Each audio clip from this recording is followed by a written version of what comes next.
Hello students, कैसे हैं आप सब। आई होप आप सब अच्छे होंगे। आईसीटी वर्चुअल क्लासरूम में आप सबका स्वागत है। मैं विकास। बच्चों, क्लास 11th का मैथ्स कर रहे हैं हम, और आज एक नया टॉपिक हम यहाँ पे करने वाले हैं जिसका नाम है परम्यूटेशन एंड कॉम्बिनेशन, यानी क्रमचय और संचय। इससे पहले बच्चों ये टॉपिक हम स्टार्ट करें उससे पहले मैं आपको बता देना चाहता हूँ कि जो प्रीवियस सेशन में प्रीवियस चैप्टर हम कर रहे थे, कौन सा चैप्टर कर रहे थे बच्चों, द ट्रिग्नोमेट्रिक फंक्शंस हम कर रहे थे, तो वो हमने कंप्लीट किया है।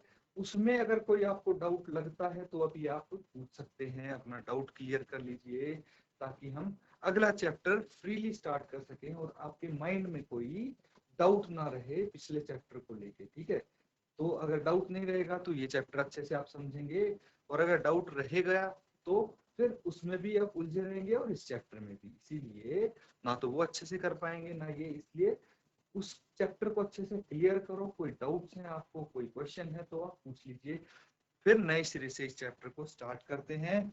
और यहाँ पे आप लिखिए परम्यूटेशन, क्रमचय और संचय, कॉम्बिनेशन यानी संचय। ठीक है, तो ये चैप्टर है, इसका नाम आप अच्छे से नोट डाउन कर लीजिए। और सबसे पहले हम करेंगे इंट्रोडक्शन। तो इससे पहले हम इंट्रोडक्शन स्टार्ट करें, आप अगर कोई डाउट है आपके पिछले चैप्टर से रिलेटेड तो जल्दी से पूछ सकते हैं, आपके पास मात्र 1 मिनट है। तो बच्चों कोई डाउट नहीं है प्रीवियस चैप्टर को लेके, तो हम यहाँ पे शुरू करेंगे इस चैप्टर को। और सबसे पहले जो इंट्रोडक्शन है, दिस इज अबाउट परम्यूटेशंस। ठीक है, तो हम यहाँ पे एग्जांपल लेते हैं एक, कि किस टाइप के क्वेश्चन आपके सामने आ सकते हैं। मान लीजिए एक यहाँ पे सूटकेस है,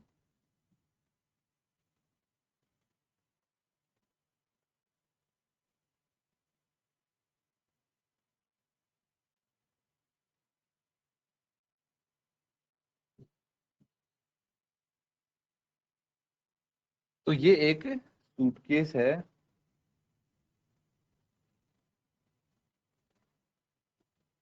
और यहाँ पे एक आप देख सकते हैं ऐसे करके लॉक है। ठीक है, ये एक लॉक यहाँ पे लगा हुआ है। तो ये कुछ ऐसा लॉक है,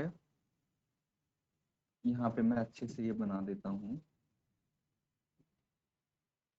4 चक्र वाला लॉक है ये, 4 व्हील्स लॉक है, 4 चक्र वाला लॉक है। तो आपने देखा होगा सूटकेस बैग ऐसे ताले भी आते हैं जिसमें आप नंबर्स डालते, व्हील्स होते हैं जिन पे नंबर्स लिखे होते हैं 0 to 9। जैसे ये व्हील है तो इस पे 0 से 9 तक नंबर होंगे, इस पे इस सब पे 0 से 9 तक नंबर होंगे। अब आपको पासवर्ड्स का एक कॉम्बिनेशन बनाना होता है ताकि ये फिर इसको लॉक कर सकते हैं हम। तो यहाँ पे एक सूटकेस है। ठीक है,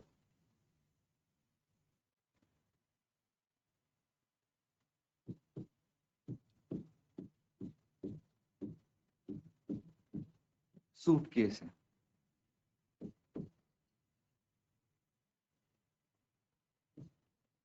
एक सूटकेस है, और यहाँ पे जो ये सूटकेस है इसके क्या है,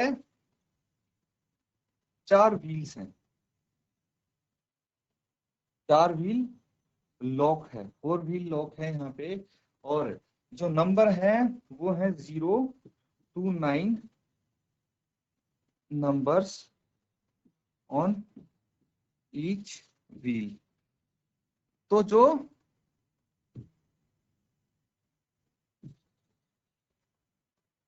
हर एक व्हील है, हर एक चक्र है, उस पे 0 से 9 तक नंबर्स हैं। ठीक है, अब यहाँ पे 2 केस बनते हैं बच्चों। केस 1, ठीक है, आप अपना पासवर्ड यहाँ पे कैसे सेट कर सकते हैं। केस 1 है कि देयर इज नो repetition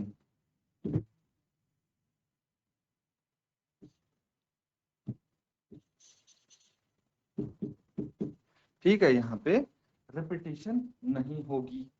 और जैसे रिपीटेशन कैसे नहीं होगी भाई, 4 यहाँ पे व्हील्स हैं, तो हमने पासवर्ड कुछ ऐसे सेट किया 3214, कोई भी नंबर रिपीट नहीं हो रहा इस कॉम्बिनेशन में, है ना।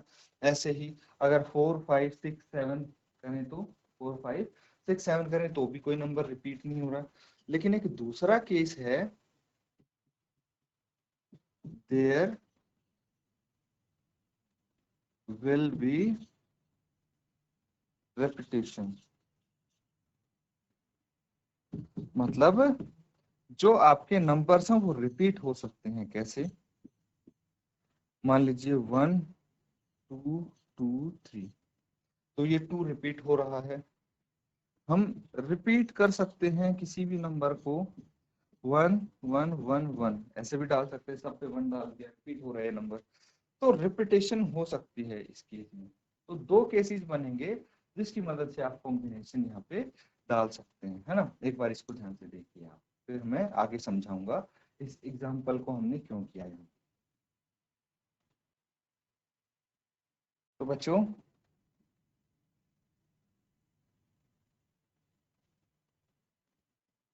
इसको आप लिख लीजिए।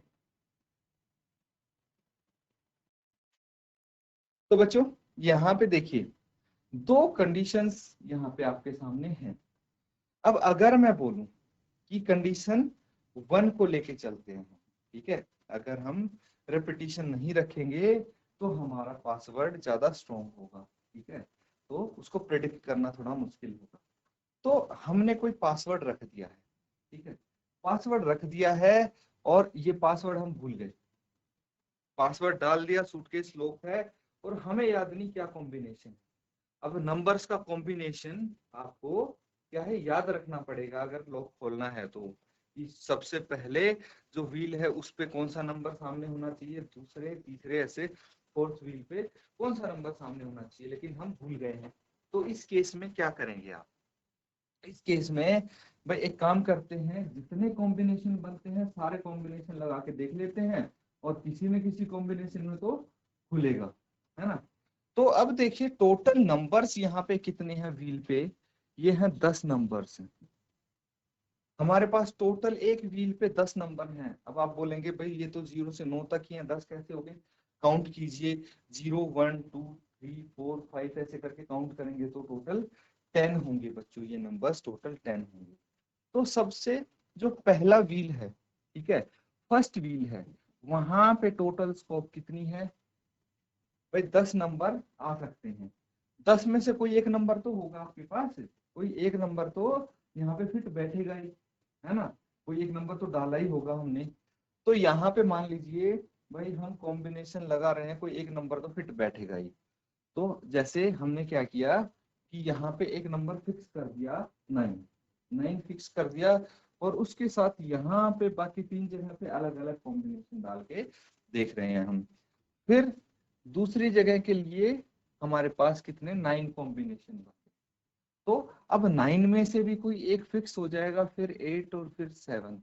तो ऐसे ही अगर 10 इंटू 9 इंटू 8 इंटू 7 करेंगे तो हमारे पास क्या आ जाएगा, टोटल नंबर ऑफ जो पॉसिबिलिटीज हैं, ठीक है, इतने ही आपके जो लॉक के कॉम्बिनेशन हो सकते हैं वो बनेंगे, ठीक है, इनके नंबर्स के। तो इनमें से कोई एक आपका पासवर्ड होगा। तो है तो बहुत बड़ी संख्या, लेकिन आपको इतने ट्राई करने पड़ेंगे नंबर ऑफ कॉम्बिनेशन, तब जाके आपको पता लगेगा कि क्या आपका पासवर्ड है। अब फॉर एग्जांपल एक काम करते हैं, आपको पहला लॉक पता है, ठीक है, 7, और दूसरा नंबर भी मुझे पता है 8, ठीक है। तो अब बताइए, पहला और दूसरा कॉम्बिनेशन मुझे पता है 7 8, बाकी आखिरी के 2 भूल गए। तो इस केस में क्या करेंगे बच्चों? इस केस में भाई क्या कर सकते हैं आप, ये देखना है, अगर रिपीटेशन नहीं होगी, अगर रिपीटेशन नहीं होगी, नंबर दोहराए नहीं जाएंगे, तो उस केस में अलग तरीके से चीजें काम करेंगी, और अगर नंबर दोहराए जा सकते हैं तो उस केस में अलग तरीके से चीजें काम करेंगी। अगर नंबर दोहराए जा सकते हैं तो यहाँ भी भाई 10 के 10 कोई भी आ सकते हैं, और यहाँ भी 10 के 10 कोई भी आ सकते हैं। 10 into 10 100 कॉम्बिनेशन होंगे, और उसमें आपका कोई एक यहाँ पे निकल जाएगा, तो आप इजीली पता लगा सकते हैं। ठीक है, अब फॉर एग्जांपल और इसको सिंपल बनाते हैं। भाई मेरे को थर्ड भी पता है, बस लास्ट भूल गया। ठीक है, मेरे को पहले 3 याद है नंबर से कि भाई ये है, इन व्हील्स पे नंबर मैंने लगाए थे, लास्ट वाले पे भूल गया। अब क्या करें, तो इस पे हम क्या करेंगे, 0 से ये तीनों फिक्स कर दिए, और इस पे 0 से लेके 9 तक हम बारी बारी नंबर पुट करके लगा के देखेंगे, लॉक ओपन करके देखेंगे, एक से तो होगा। ठीक है, ये बहुत ज्यादा मुश्किल कॉम्बिनेशन, मतलब मुश्किल नहीं रह गया है। तो बस यही चीजें होती हैं जो हमें इस चैप्टर में करनी पड़ेगी। ऐसे ही कुछ आपसे पूछा जाएगा कि भाई कितने तरह से, कितने तरीके से हम ये काम कर सकते हैं, और जैसे यहाँ पे पूछा गया है कि कितने नंबर डाल के हम ये लॉक खोल सकते हैं, टोटल कितनी हमें मेहनत करनी पड़ेगी। इस तरह से ये क्वेश्चंस आपके सामने आ सकते हैं। इसको नोट डाउन कर लीजिए, ये जस्ट एग्जांपल मैंने बताया था ताकि इसको बेहतर तरीके से आप समझ सकें। अब हम आगे इसको प्रोसीड करेंगे, पहले इसको नोट डाउन करिए, और कोई आपको कुछ चीज पूछनी है, कोई डाउट है, तो आप बेझिझक पूछ सकते हैं बच्चों। ठीक है बच्चों, ये चीज आपने नोट डाउन कर ली है। तो अब हम करने वाले हैं, देखिए क्या करेंगे हम,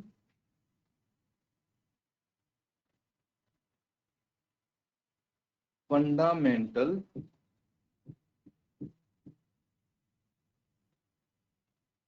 प्रिंसिपल ऑफ काउंटिंग।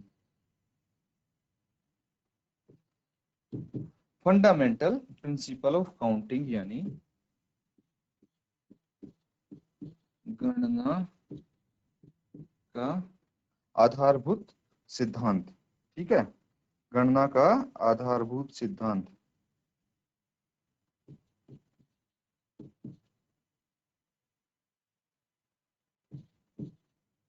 गणना का आधारभूत सिद्धांत।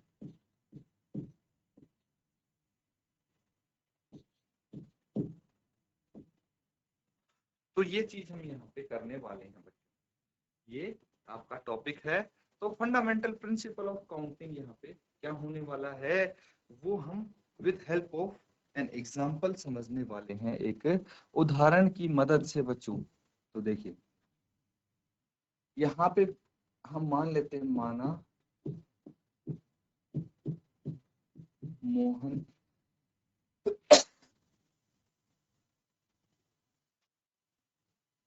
मोहन के पास 3 पैंट जो P1 P2 P3 इनके ये नाम है, हमने नाम रख दिए। तो 3 पैंट हैं, तो मोहन के पास मान लेते हैं 3 पैंट हैं और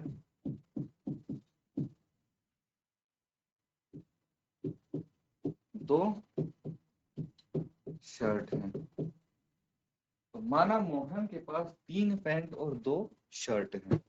तो इनकी मदद से आपको क्या बताना है, आपको ये बताना है कि भाई ऐसे कितने तरीके हैं, ऐसे कितने तरीके हैं कि मोहन इन के सब कॉम्बिनेशन पहन सके। ठीक है, इन सब को बारी बारी ट्राई कर सके। तो जो 2 शर्ट हैं उनके मैं बता देता हूं आपको, उनके नाम है S1 S2, ये है। ठीक है, तो देखिए इसको मैं आपकी हेल्प करता हूं सॉल्व करने में। मोहन है यहाँ पे, तो उसने क्या किया, सबसे पहले ट्राई की पेंट टू फन। ठीक है, तो ये वाली पैंट पहनी, इसके साथ वो क्या कर सकता है, भाई एक बार में एक ही तो पैंट पहनेगा, तो पहली P1 पैंट पहन ली, तो उसके साथ वो या तो S1 शर्ट पहन सकता है या फिर S2 शर्ट पहन सकता है। यह है, या तो वो S1 शर्ट पहनेगा या शर्ट S2 पहनेगा। अब वही चीज अगर मैं बोलूं कि उसने पैंट P2 पहनी है, तो उस केस में भी सेम चीज होगी, या तो वो S1 शर्ट पहनेगा या S2 पैंट P2 के साथ। तो ये सब अलग अलग तो कॉम्बिनेशन बन रहे हैं। मान लीजिए उसकी पैंट है ग्रे, तो ग्रे के साथ या तो उसने पहनी है व्हाइट, ठीक है, या तो पहली शर्ट मान लीजिए व्हाइट है, तो या तो सफेद शर्ट पहनी है या फिर पहनी है उसने ब्लैक शर्ट। तो क्या हुआ, दोनों कॉम्बिनेशन तो अलग बन गए। पहले केस में क्या है, ग्रे पैंट और सफेद शर्ट, है ना, यानी P1 और S1। दूसरे केस में ग्रे पैंट और ब्लैक शर्ट, है ना, ये भी अलग हो गया। अब यहाँ पे शर्ट पैंट एक थी, शर्ट अलग अलग पहन ली, अलग कॉम्बिनेशन चेंज हो गया। अब यहाँ पे पैंट ही बदल दी हमने, दूसरी पैंट ले ली और उसके साथ शर्ट हमने वही पहनी है ना। तो पैंट तो दूसरी होगी लेकिन शर्ट आपके पास पहले वाली होगी, पैंट दूसरी होगी और शर्ट दूसरे वाली होगी। तो ये अलग अलग आपके पास कॉम्बिनेशन यहाँ पे बन के आ रहे हैं।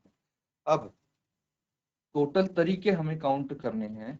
तो अगर ये P3 है, तो P3 के केस में भी एक तो S1 पहनेंगे, एक S2 पहनेंगे, और S1 हो गया तो P3S1 एंड P3S2। तो टोटल कंडीशन गिनिए 1 2 3 4 5 6।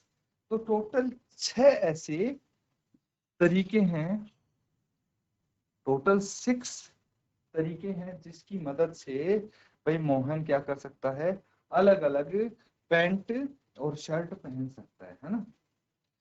अब यहीं पे किसी के मन में आएगा भाई हमने ऐसा क्यों नहीं किया कि पैंट नहीं भाई, मैं तो पहले शर्ट चूज करूंगा। कर लीजिए, कोई दिक्कत नहीं। अगर पहले मोहन चूज करता है शर्ट, पहले शर्ट पहन लेता है कि भाई उसे S1 ही पहननी है शर्ट, अब उसके साथ कॉम्बिनेशन बैठा, तो क्या कर सकते हैं हम, भाई पैंट तो P1 P2 P3 इन तीनों में से ही कोई एक पहनेगा, है कि नहीं, इन तीनों में से ही कोई एक पैंट पहनेगा। तो कॉम्बिनेशन देखिए वही बना है, S1 P1 S1 P2 and S1 P3। इस केस में भी देखिए, अगर उसने पहनी P1 या फिर P2 या फिर P3, कॉम्बिनेशन देखिए क्या बनेगा, S2 P1 S2 P2 and S3 P3। इस केस में भी यही कॉम्बिनेशन बन रहे जो यहाँ बने हैं। टोटल देखिए कितने तरीके से पहन सकता है ये, 6 तरीके से पहन, है ना। तो इसका आंसर 6 ही आना है। तो बेसिकली आया कैसे, ये 3 पैंट हैं 2 शर्ट हैं, टोटल 6 आ गया, है ना। ये आपके तरीके आ गए जिसकी मदद से हम मोहन पहन सकता है। तो ये है basically fundamental principle of counting, गणना का आधारभूत सिद्धांत। इसको आप नोट डाउन कर लीजिए।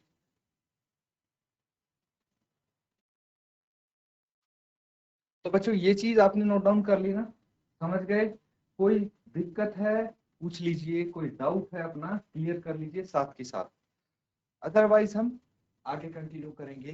तो देखिए यहीं से एक चीज निकल के सामने आती है, क्या आती है ये समझेंगे। यहाँ पे कुछ लिखा है, जो एग्जाम्पल किया था उसी के आधार पे ये स्टेटमेंट आपको दी गई है। क्या बोला गया है, if an event can occur in m different way, मतलब कोई चीज हो सकती है m अलग अलग तरीकों से, m अलग अलग तरीकों से कोई चीज हो सकती है। फॉर एग्जाम्पल हमने जो एग्जाम्पल लिया था उसी में समझते हैं कि भाई m अलग अलग तरीके क्या हो गए, कि पेंट पहनी मोहन ने अलग अलग तरीके से, पेंट 1 पेंट 2 पेंट 3, ये तीनों पेंट पहनी m तरीकों से, मतलब 3 तरीके हो गए, है ना। P1 P2 P3 3 तरीके हो गए। तो कोई इवेंट, कोई घटना घटती है 3 अलग अलग तरीके से, फॉलोइंग विच, जिसके साथ another event can occur in an different ways, तो इसी के साथ कोई दूसरी घटना घटेगी जो कि शर्ट वाली है, ठीक है, जिसमें S1 और S2 दो टाइप की शर्ट पहनी है। तो n अलग अलग तरीकों में, मतलब 2 अलग अलग तरीकों से ये पहनी गई है ना। तो यहाँ पे क्या बोला गया है, then the total number of occurrence of events in the given order is m into n। तो टोटल जो घटनाएं होंगी वो क्या होंगी यहाँ पे m into n, that is m कितना है 3 है और n है 2, तो टोटल हो गया 6। यही चीज आपको यहाँ पे बताई गई है बच्चों, इसको नोट डाउन कर लीजिए। ठीक है बच्चों, ये चीज समझ में आ गई, नोट डाउन भी कर ली। तो इसको अच्छे से आप ध्यान रखना, याद रखना। अब देखिए कि एग्जाम्पल की मदद से हम इसको समझते हैं, ताकि आप अच्छे से जो हमने आज कॉन्सेप्ट किया है उसको समझ पाए। देखिए क्या बोला गया है, find the number of 4 letter words with or without meaning which can be formed out of the letter of the word rose where the repetition of the letter is not allowed। तो यहाँ पे समझिए, बोला गया है कि भाई ये है 4 लेटर वर्ड, ठीक है। रोज, रोज का तो मीनिंग है पता है आपको, गुलाब है। लेकिन हम यहाँ पे कोई 4 लेटर वर्ड्स बना सकते हैं, उसका मतलब हो या ना हो उससे फर्क नहीं पड़ना चाहिए, ठीक है। कोई भी बना दीजिए आप, जैसे OSR, ठीक है, ये मतलब है नहीं है फर्क नहीं पड़ता, बस एक वर्ड बन रहा ना। तो यूज यही 4 लेटर्स होने चाहिए, और दूसरी बात ये रिपीट नहीं होना चाहिए इसमें से कोई भी लेटर। मतलब ऐसा नहीं है कि कोई वर्ड बनाएंगे आप तो ऐसे बनाते हैं RORE, नहीं बिल्कुल नहीं, ऐसा कुछ नहीं होना चाहिए। तो आप क्या करेंगे, कोई जैसे आर यहाँ पे रिपीट हो रहा था, ऐसा कुछ नहीं होना चाहिए। तो यहाँ पे आपको क्या बताना है कि कितने टोटल वर्ड्स बन सकते हैं, ये आपको फाइंड आउट करना है बच्चों। कैसे फाइंड आउट करेंगे, चलिए देखते हैं। सबसे इस तरफ से हम स्टार्ट करते हैं। तो यहाँ पे या तो आर आ सकता है, या ओ आ सकता है, या एस आ सकता है, या ई आ सकता है। इन चारों लेटर्स में से कोई एक लेटर आ सकता है ना। तो टोटल यहाँ पे कितनी पॉसिबिलिटीज हैं, 4 हैं। अब मान लीजिए कोई एक लेटर हमने कर दिया फिक्स, इसको हटा देते हैं बाकी तीनों को, यहाँ पे आर फिक्स कर दिया हम, ठीक है। एक टाइम पे एक ही तो आ सकता है, या फिर आर छोड़ के हमने ओ फिक्स कर दिया, या फिर एस, या मतलब टोटल चारों में से कोई एक फिक्स कर देते हैं बारी बारी। तो हम 4 फिक्स करेंगे यहाँ पे, फिर उसके बाद यहाँ पे मान लीजिए आर फिक्स कर दिया, तो इस टाइम पे OSE बच गया। तो यहाँ पे 3 केसेस बन सकते हैं, 3 कंडीशन बन सकते हैं, या तो O या S या E, इन तीनों में से कोई एक फिक्स करेंगे एक बार में, दूसरी बार में फिर दूसरा फिक्स करेंगे, तीसरी बार में तीसरा, ऐसे करके। अब रिपीटेशन हो नहीं सकता, इसीलिए यहाँ पे 3 केसेस होंगे। तो अगर मान लीजिए हमने O फिक्स कर दिया, तो यहाँ पे सिर्फ 2 कंडीशन बच गई हमारे पास, और यहाँ पे मान लीजिए E फिक्स कर दिया, तो यहाँ पे सिर्फ 1 बच गई। तो टोटल नंबर ऑफ वर्ड्स कितने फॉर्म होंगे, देखिए 4 इंटू 3 इंटू 2 इंटू 1, ये कितना हो गया, 4 के 12 दूनी 24, ठीक है, 24 कंडीशन। लेकिन अगर यहाँ पे बोला जाता कि रिपीटेशन कर लो दिल खोल के, कोई दिक्कत नहीं है, आर आर आर आर लिख लो चारों में, तब भी कोई दिक्कत नहीं है। तो उस केस में हमारे पास कितने नंबर ऑफ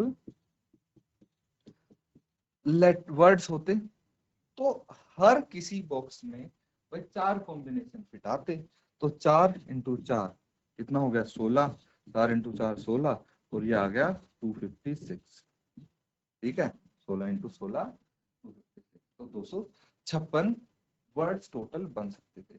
तो इस तरह से हम यूज करेंगे भाई जो हमने यहाँ पे सीखा है, और इसको सॉल्व कर लेंगे। ये है फंडामेंटल प्रिंसिपल ऑफ काउंटिंग, तो जिसकी मदद से हम ये क्वेश्चंस कर सकते हैं। अच्छे से इसको समझ लीजिए, नोट डाउन कर लीजिए, और जो बच्चों आज हमने किया है, ठीक है, एग्जाम्पल किए हैं हमने, और हमने कुछ टॉपिक भी यहाँ पे डिस्कस किए हैं, उनको अच्छे से रिवाइज करके आए। इसी के साथ आज का सेशन यहाँ पे एंड करेंगे। Thank you and have a nice day.